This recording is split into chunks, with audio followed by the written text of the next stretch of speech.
Entonces, como ustedes ya tienen bien definido el problema, entonces ustedes pueden hacer algo como esto. Utilizar herramientas como Web of Science o Scopus, que son bases de datos en las que ustedes pueden obtener artículos científicos. Uno dice, ¿y yo por qué quiero los artículos científicos? ¿Es que el demás conocimiento no es conocimiento? No, yo no estoy diciendo eso, pero sí tengo que hacer unas aclaraciones que son muy importantes. Cuando uno trabaja con una publicación científica versus, por ejemplo, una publicación periodística, en la publicación periodística se da algunas libertades en la redacción que podrían incluso traer de fondo alguna aspiración política o el beneficio de algún grupo de actores en el detrimento de otros. Porque tiene un cierto rigor, la publicación periodística tiene un cierto rigor, pero no tiene el rigor científico. ¿Y el rigor científico qué supone? Supone que uno presenta los resultados de un algo que le permite a uno tener una nueva comprensión de la vida, ¿de acuerdo? Que es lo que se llama el argumento, a partir de una muy clara metodología. Y esas tres cosas son súper relevantes. Primero, ¿por qué? Porque cuando yo tengo bien definido el problema y establezco la metodología, es altamente probable que obtenga unos resultados que soporten un argumento. Lo que esperaría una publicación científica es que reproducir esta misma metodología conduzca a los mismos resultados para llegar al mismo argumento. Cuando esta metodología es deficiente y no se puede reproducir, se dice que se pierde el rigor y la robustez de la publicación. Entonces, ¿qué es lo que se debe hacer? Lo que se debe hacer es, tanto como sea posible, hacer que esta metodología permita reproducir estos resultados. Y eso es lo que se le exige a las revistas científicas. Ahora viene la otra parte. Yo obtengo unos resultados y yo presento los resultados. Eso no es una publicación científica. Uno, cuando hace una publicación científica, uno publica un argumento que se soporta en resultados que han sido desarrollados a partir de una clara metodología. Y este argumento es lo que permite expandir el conocimiento humano. O sea que tiene una reflexión muy profunda. Y entonces, ¿qué pasa? Uno somete estos artículos a una revista científica. Y en la revista científica les cuento qué pasa. Después de que uno ha aplicado, el primer muro de contención lo hace el editor de la revista, que lee el tema y dice esto no tiene nada que ver con la revista, o esto no tiene el rigor suficiente para poder ser considerado como científico, etc. Entonces uno tiene una primera revisión. Uno podría pasarle que uno envía el documento y al otro día se lo devuelve uno al editor diciéndole muchas gracias, no estamos interesados en su publicación porque carece del rigor suficiente para ser científico. Ahora, supongamos que el editor lo pasa. Después de que lo pasa, se lo envía a un conjunto de referís, de jurados. Esto puede ser un conjunto de 2, 3, 5 personas de acuerdo con el tema, y estos jurados son expertos globales, porque estas revistas científicas son de carácter mundial, las que están afiliadas a Scopus, que son las que vamos a mirar hoy. Estas son revistas que tienen jurados, que son autoridades globales. Entonces, lo que hacen estas autoridades es que revisan el artículo a la luz de su ojo experto y entonces dicen, efectivamente la publicación es una buena publicación o no es una buena publicación, y lo certifican. Y cuando lo certifican, esperaríamos poderlos encontrar, esas publicaciones, acá, en estas bases de datos como Scopus o como Web of Science. ¿Qué podría hacer el jurado? Yo recuerdo en mis primeras publicaciones, y les quiero contar esto, que me parece relevante para lo que estamos discutiendo, y sin perder de enfoque que vamos en la línea dinámica de sistemas y sistemas de información geográfica, ya ato todos los cabos. Uno de los referís me devolvió, uno de los editores me devolvió la publicación, un artículo que yo consideraba que tenía muy buen talante, pero el editor fue el que la devolvió. Y llega y dice, mire las referencias, y al mirar las referencias me di cuenta que usted tenía publicaciones en español. Y además de eso, tenía publicaciones que eran de cuartil 2, 3 y 4, de Scopus, que es la calificación de las revistas, ¿no? Y usted quiere publicar en una revista que es Q1, que vendría a ser el top de las publicaciones científicas. Entonces, pues nosotros no consideramos que usted a partir de unas publicaciones Q2, Q3, Q4 y en español pueda haber llegado a conclusiones Q1. Claro, entonces dice uno, o sea que una publicación Q2 no es una buena publicación, es una buena publicación, es mejor que una Q3. y una Q3 se esperaría mejor que una Q4. Y como el idioma de la ciencia es el inglés, siempre se supone que en inglés queda publicado lo que puede llegar a tener la mayor influencia e impacto a nivel global. Ahora, hay que desmentir cosas. No significa que lo que está escrito en español no sirva para nada, que los genios solamente hablen en inglés o escriban en inglés. No, no, yo no estoy diciendo nada de eso. Pero cuando uno tiene que tener un alto impacto e influencia en la comunidad científica, uno pretende meterse en este lío tremendo de publicar en Scopus y lograr publicar en el Quartil 1, ¿vale? Básicamente, John, qué pena te interrumpo acá. Esta parte quiero enfatizar en algo muy importante, aquí leyéndolos un poco en el chat. Muchos dicen, ¿por qué tengo que entender sobre investigación si yo quiero desaplicar las herramientas? Y aquí es en donde viene la clave. Aunque tú quieras hacer investigación o no quieras hacer investigación, si tú no tienes claro cuál es esa metodología, cuál es el problema que quieres resolver, y si alguien ya lo ha hecho antes y cómo lo ha hecho, pues no vas a obtener información de valor y tus resultados van a ser mediocres.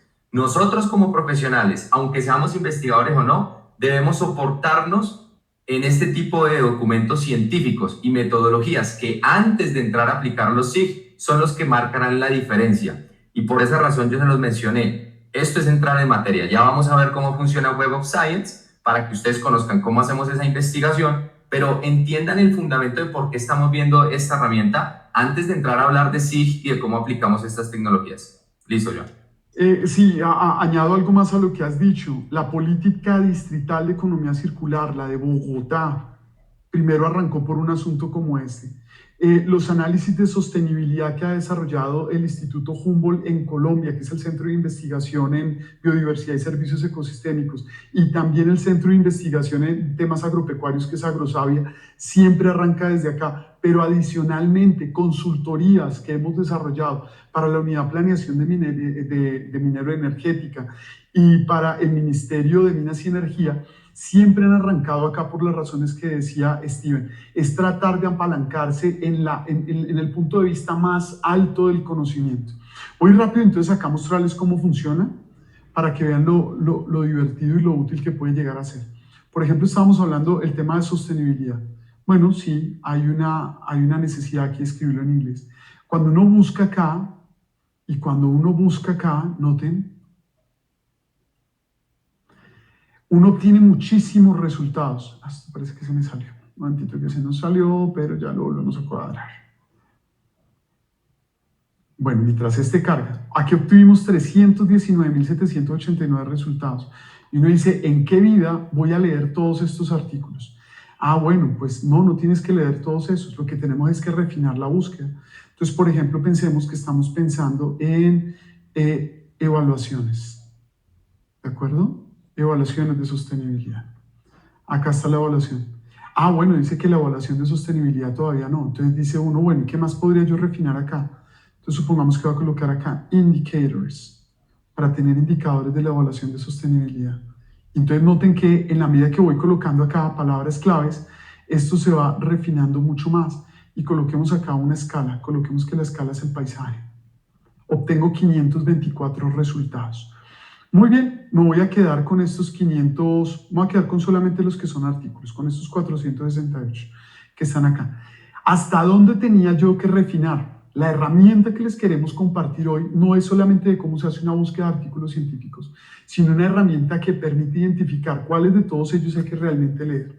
Entonces acá aparecen 468, hay que buscar que obtengamos entre 100 y 500 y después tratar de venir acá a exportarlos. Entonces le voy a decir, voy a exportar todos esos, los coloco acá, exporto el artículo y todas las referencias que se encuentran citadas en él para construir, ¿qué? Una red de citaciones, ¿de acuerdo? Entonces tengo el artículo y todos los artículos que han sido citados por él.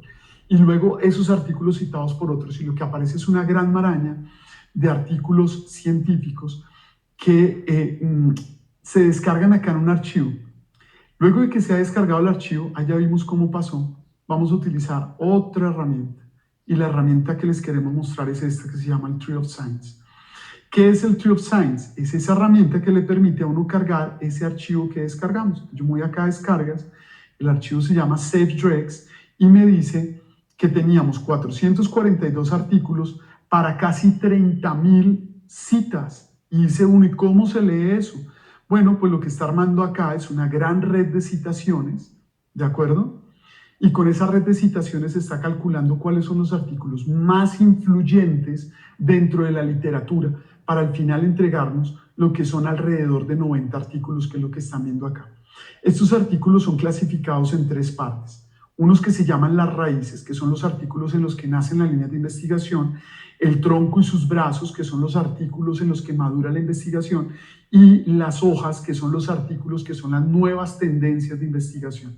Entonces le permite a uno, por ejemplo, encontrarse con una belleza de artículo como este que está acá, que es el que se llama El valor de los servicios ecosistémicos y el capital natural en el mundo, de Robert Constanza. Este artículo en particular es muy bonito porque en este artículo aparece uno de los primeros modelos de dinámica de sistemas aplicados a los servicios ecosistémicos. Pero luego, si uno sigue bajando acá y mira en el tronco, uno ya puede ver algunos títulos que pueden llegar a ser interesantes. Por ejemplo, la sostenibilidad en términos de servicios de paisaje en áreas rurales. O no sé, cualquier otro de estos, y le va mostrando a uno cómo hay líneas, ¿no? En esta línea, por ejemplo, están los indicadores, marcos de referencia, servicios ecosistémicos, uso del suelo, biodiversidad. En este, por ejemplo, están las regiones, patrones, la seguridad, la biodiversidad. Y en este aparece la gestión del suelo, la conservación, la dinámica, la gestión, la región. En este aparecen indicadores, estrategias, impactos, ciencia y paisajes. Y después aparecen las que serían las nuevas tendencias. Por ejemplo, la búsqueda de patrones en el paisaje, que es algo que hacemos con sistemas de información geográfica. Este escenario que se encuentra acá y que nos permitió obtener el Tree of Science es fantástico. Entonces uno podría descargar ahora los artículos. Lo mismo se puede hacer acá con el asunto del Scopus. Uno puede venir acá a Scopus y buscar con las mismas palabras claves, ¿de acuerdo? Assessment, con las mismas palabras claves, y añadir acá indicators, y habíamos colocado también otra que se llamaba landscape. ¿Listo? Aquí está. Y cuando le digo buscar, veamos cuántos resultados nos da. Recuerden que estamos buscando entre 100 y 500. Acá hizo lo mismo. Voy a tratar de quedarme solamente con los que son artículos.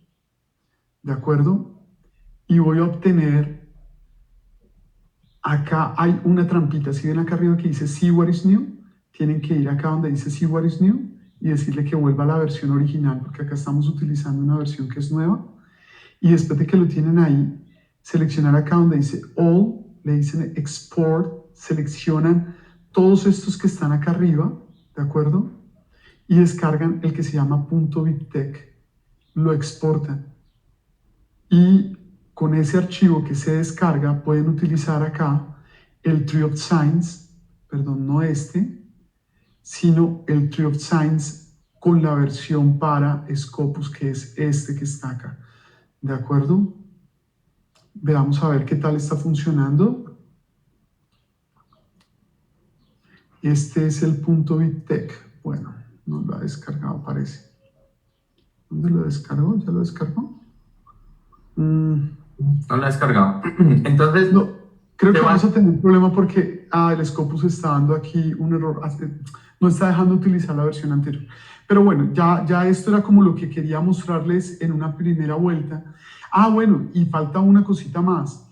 Les muestro aquí rápido, qué pena, Steven, de los que obtuve aquí en el árbol. Por ejemplo, no sé, tomemos este DOI que está acá. Digamos que este fue el artículo que nos llamó la atención para esa revisión del estado del arte. En Telegram, en el Telegram de escritorio, se encuentra el robot del Sci-Hub y miremos a ver qué tal está funcionando. Perfecto, miren, ustedes pueden buscar por @SciHubot y él les va a entregar inmediatamente el artículo y van a tener acceso completo a todas las referencias para poder estudiar lo que están estudiando, sea para consultoría, sea para investigación, sea para emprendimientos. Esto resulta una herramienta maravillosa para la generación de contenido. Total. Entonces, miren, fíjense. Esto que nos acaba de compartir Iván es la primera parte que ustedes siempre tienen que hacer. Estén haciendo tesis o estén haciendo tesis, especialmente en el mundo de los SIG y cuando queramos aplicar estas herramientas tecnológicas. Ahora, luego viene el uso de inteligencia artificial. ¿Okay? Muchos de ustedes, pues no, seguramente no quieren leer toda esta información por su propia cuenta. Algunos artículos es necesario revisarlos, pero también podemos ser mucho más rápidos a la hora de ya tener claro esos artículos que son relevantes en nuestro árbol de ciencia y llevarlos, por ejemplo, a una herramienta como, por ejemplo, QuickChat, que es una inteligencia artificial gratuita. Es muy parecida a DeepSeek y también a ChatGPT. Entonces, QuickChat yo la utilizo bastante porque ustedes simplemente crean una cuenta gratis, ¿ok? Y acá nos permite a nosotros adjuntar algún artículo científico. Por ejemplo, voy a cargar un artículo científico sobre GIS. Entonces vengo, lo primero que hago, quiero aplicar los SIG, por ejemplo, en temas de land cover. ¿Ok? Quiero estudiar las coberturas de la Tierra con GIS. Entonces, hagan de cuenta que encontraron su artículo con base en la búsqueda de Science Direct. Entonces, quiero hacerlo con GIS, land cover y Landsat, que son satélites de la NASA para monitorear estas coberturas. Entonces yo me encuentro algún artículo que me llama la atención. Puedo entrar directamente a estos documentos científicos y tomar el DOI, ¿ok? Que era lo que nos explicaba hace un momento Joan, para descargar ese artículo. Y luego lo vamos a buscar en ScienceBook, tal cual, o en Telegram, con su bot, o aquí también en internet lo pueden descargar, fíjense, ese es el artículo. Entonces el artículo está en inglés. Como el artículo está en inglés, lo vamos a guardar y vamos a venir a la herramienta de QuickChat. Aquí vamos a cargar el artículo científico dentro de QuickChat. Entonces, una vez tenemos el artículo científico, nosotros vamos a proceder a interactuar con el artículo a partir de la inteligencia artificial. Entonces, ¿cuáles fueron los resultados, la metodología y las conclusiones del documento? Cuando yo le comparto esta información, pues voy a empezar a obtener esa data clave que luego me va a permitir construir ese marco teórico para aplicar los SIG antes de entrar a utilizar estas herramientas. Entonces yo ya empiezo a familiarizarme con algunas metodologías y conceptos que se abordan en el uso de los SIG. Por ejemplo, aquí nos están hablando de un satélite que se llama Landsat. Luego nos están hablando de algoritmos de clasificación de imágenes, algoritmos que para ahora pueda que sea un poco complejo, pero estos se trabajan en inteligencia artificial, lo vamos a ir viendo más adelante. Luego acá nos habla también de datos SAR. Entonces, si ustedes quieren convertirse en expertos en SIG y en cualquier habilidad y en la dinámica de sistemas principalmente, que es la temática de este workshop, pues tienen que tener estos documentos y comprender estos conceptos que se hablan en los artículos científicos. Entonces nos hablan, por ejemplo, de clasificaciones de datos SAR que dio mejores resultados en clases agrícolas. Entonces si tú quieres estudiar agricultura con imágenes SAR, podrías aplicar este tipo de técnicas. También nos está hablando de otro algoritmo, como el SMAP, produce mejores precisiones para clasificación de coberturas. Entonces yo empiezo a interactuar con la IA y luego le puedo preguntar, ¿dónde puedo obtener estas fuentes de datos? Pues si a mí me gustaría aplicar algo muy similar, pero en el área en donde yo quiera estudiar los SIG, como les dije, no hay que inventar la rueda, adaptarla, pues entonces yo ya tengo unas metodologías, veo los resultados que se están dando y aquí me está indicando en dónde puedo obtener información similar a los de este estudio científico. Entonces me está hablando de ahora diferentes fuentes de datos y aquí me está dando, por ejemplo, los enlaces para que yo pueda explorar estas plataformas. También me está hablando de datos auxiliares, también me está hablando de datos en campo y me está hablando de recopilar información a partir de imágenes satelitales. Entonces, este es el primer paso.